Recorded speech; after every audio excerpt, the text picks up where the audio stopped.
Today we'll be talking about some considerations for your yoga practice when it comes to your knees, specifically in standing poses.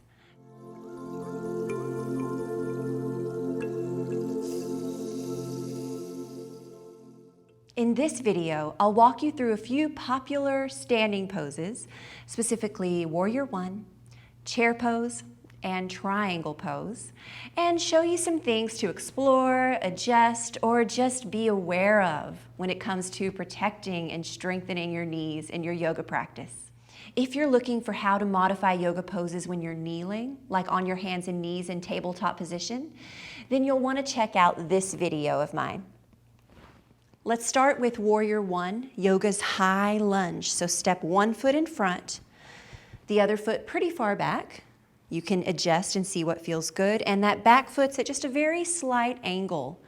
Okay, so I like my foot almost, the toes pointed almost all the way to the front, just a little bit out to the side, almost like they're going to that top corner, top left corner of the yoga mat. But check with what feels good in your knees and your hip of that back leg, and you can make any adjustments here. Take your hands on your hips and then begin to bend and straighten the front knee a few times. Let's ease into this. So maybe start very lightly and then explore a little more depth. And we're just leaving our hands on our hips today to just focus on our lower body. Notice what you feel here as you're bending and straightening that front knee. Okay, and then let's settle into a depth of bend that feels good to you. If you're feeling any kind of pain or ache in this front knee, try bending a little less. We only want to go to the point where we don't feel any pain. Okay, and then a couple of things I tend to see in this pose with my students. The most common is this, where I'm exaggerating, but we're really leaning forward and putting all of our weight in that front leg. But this back leg is really working too. We really want to root down through that back foot, shift some of the weight back, right? So even though this front knee is bent, our whole body weight is not coming with it, okay? So gently draw the belly in, lift the chest, and find a bend that feels good in your front knee. And there's no shame in just a little tiny micro bend if that's what works for you. Another thing you can try here is really rooting through the front heel. Okay, that's going to shift some of the pressure more to the back of the leg and the glute. And then the last thing to check in with here is your knee tracking directly over your toes? So if you want to bend and straighten a few more times to check that, you can, and look down. What I see most often is the knee falling inward, like towards the big toe side. This can happen for a few reasons. Sometimes tight inner thighs, but most of the time I believe it's because our hip and glute muscles aren't engaged and working here to support us, and we want that to happen. So just check in that your knee's going directly over your toes, really rooting through all three corners of that front foot, especially the heel, as we breathe. All right, and that's Warrior One, just some considerations when it comes to your knees. Never pushing past pain, right? And just know that those guidelines mostly apply for Warrior Two too, which is just our hips turned to the side, back foot more parallel with the back of the mat. Okay, you can do the same thing here, just exploring that front bend and making sure we're not shifting all our weight to that front knee. Give that knee joint a break.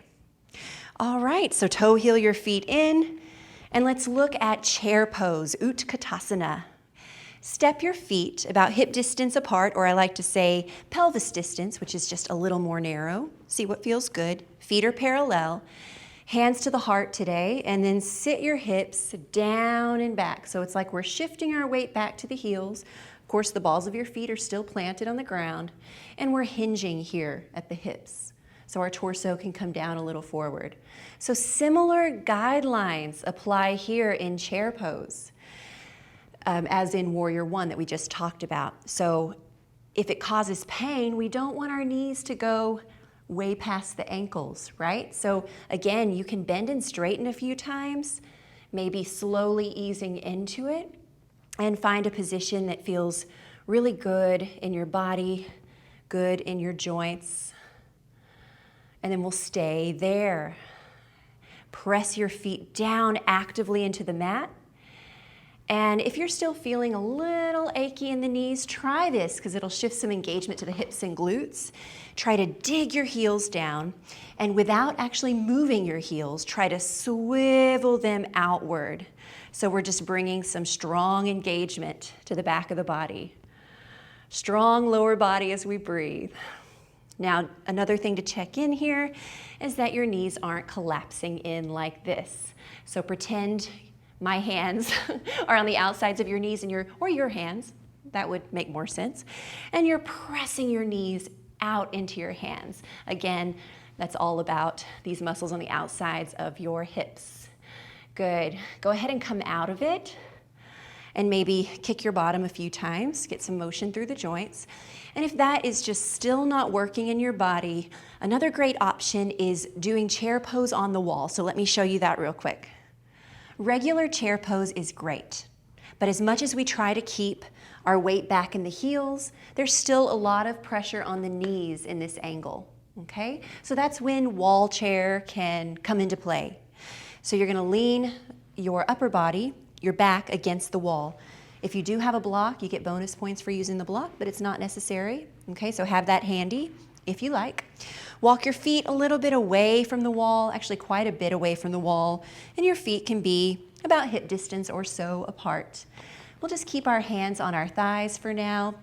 Take a breath in, and then start to bend your knees and feel your back slide down against the wall. Okay, so start very light. Start with a light bend in the knees, and we're just gonna keep the spine against the wall. And you can see here, wall chair, it's a lot easier to keep the knees right over the ankles, or you can even walk the feet further away so the knees are back behind your ankles. Okay, so I encourage you, if you're in a pain-free range of motion here, to challenge yourself. Really slide down, but not so far that you can't get back up, please. All right, and if you do have that block, you could up the ante a bit by placing the block in between your inner thighs and squeezing into the block. This will help bring a little engagement to the inner thighs, the quads, which we want. We want those quads to be working. I recommend holding this for at least 6 to 8 deep breaths. Of course, if you need to come out, please do. And this is just building all the strength in our lower body, getting all the same benefits as our standard chair pose in yoga. The last thing we'll look at today is when we lock out our knees. So I see this a lot in triangle pose, Trikonasana. So we'll step one foot way back. It's like warrior 2 feet, give or take. Give or take the front heel. If you drew a line behind the front heel, it intersects the back arch. And then give yourself lots of space. And we'll just take our hands on our hips today, sit into that back hip, lean forward, and slide the right arm down the leg. So you don't have to go super far for today's purposes, okay? Now what I see in this pose quite a bit is really just hanging out in this front knee joint, locking it out, hyperextension, whatever you want to call it. Hyperextension isn't always an awful thing, but when it comes to your knee joint, a little micro bend will allow us to engage the muscles around the knee, so these quad muscles that support our knee joint. And we want that. If we ever have any kind of knee discomfort or knee pain, we want to build up the quad muscles, right? So hanging out in the joint without using the muscles is not a good idea for that. So I do encourage people in triangle pose to bring a little micro bend. Like you might not even be able to see it, just very small to that front knee.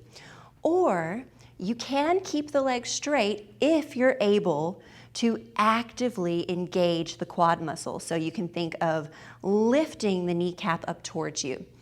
So if that's available to you and you can remember to do that, then you can keep that leg straight and that's fine. Okay, another place I see my students locking out their knee is in balance poses. So say we're working on tree pose, and here we go, we're in tree, we're in a nice balance pose.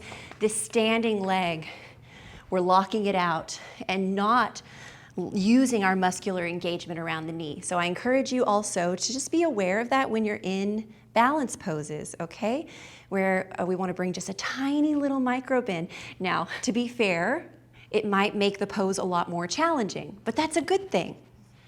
There's a lot more I could say about the knees, so make sure you check out this other video that's all about how to protect your knees while kneeling in yoga. Overall, the more you can build strength in your legs, hips, and core, increase joint and muscle flexibility, and focus on proper joint mechanics, the better your knees will feel overall. And this is exactly what we focus on in my online, on-demand yoga membership, Lifelong Yoga. We have unlimited therapeutic yoga videos that are designed to help you move better, breathe better, and feel better in your body. Come join us today. Go to lifelong.yoga, or you can just go to the link down in the description. I hope you have a beautiful day, and I'll see you next time.